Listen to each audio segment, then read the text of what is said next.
azipashile isilipo tusoma naye yosomoji andimwe andishili matichi andimwe uno mwezi watawaka hakuna mwezi hausatwaka utangira pano ile mai mundu esasira rufu asika muri kudzidza ndizvozvo nai murano anotanga ngogona asika mabatwa nomwe apo pakuri kutenda kuti ndimwari pakuri kutenda bato zvauiswa nomweya wanga wauburuka wakawanda chiratidzo chaimboya pasina mweya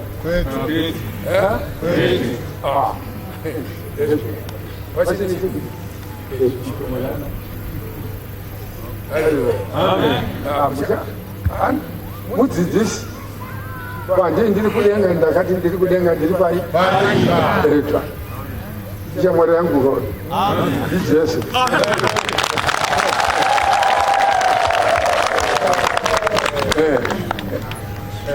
Amen. Saka muri kumbata kuti Paulo mwaza ne mutumwa wechino wakatuma mazano kupera totenda kugadzirana naye bai kuvhenekera. Amen. Paulo luvetungamira iwe wakatuma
Yesu wameishi Amen. Haleluya. Amen. Mambo Yesu akabere kwa Betlehema huyo. Ye mambo rukari.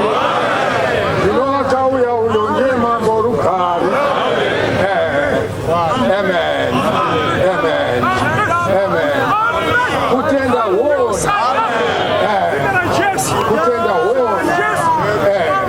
Kutenda wona vanhu vanotenda nokuoneswa zvinoishe wandifadza chaizvo ndozvandandanga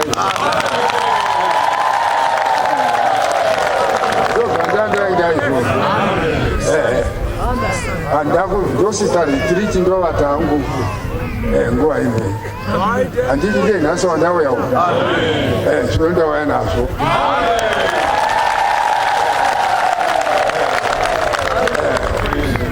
kuti mutende kuti ndakatumwa kuti mutende kuti handisi wenyika handizvere amen mutende rwiyo rwamunemba muchiti mambo Jesu watuma Pauro weAfrica kuti azozorodza vanodii idisa kumwana wababa wangu haleluya muchichenjereya hapana hurerovi pana anosenga chimedzano izvo zvazvionera ezai zimwaru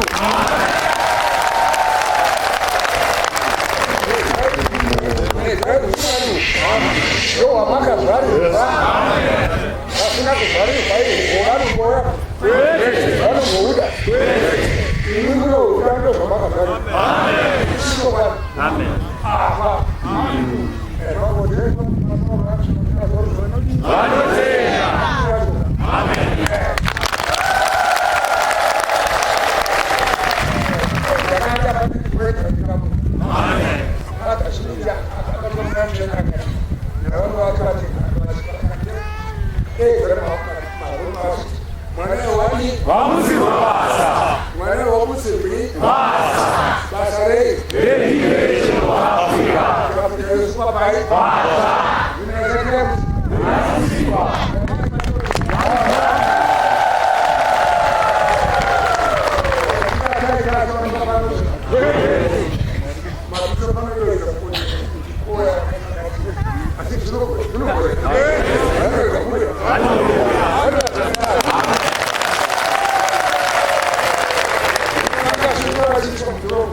mwanawe wamutsirwa basa ndakamutsirwa basa rokumusa vana veAfrica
Deus já carrega a pau.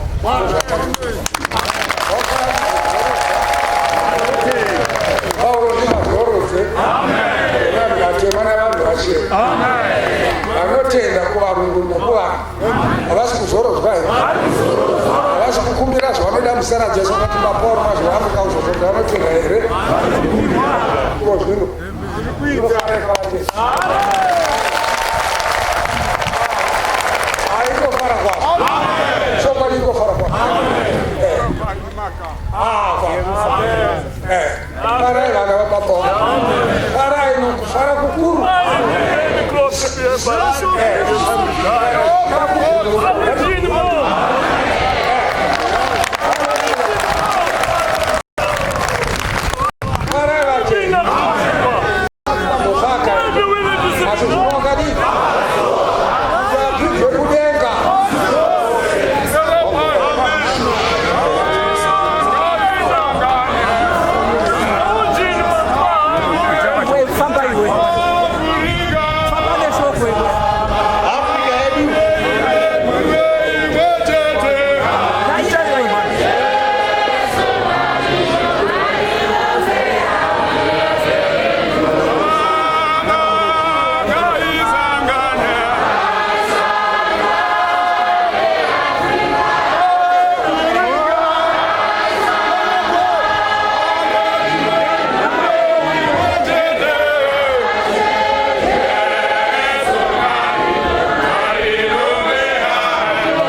Hallelujah.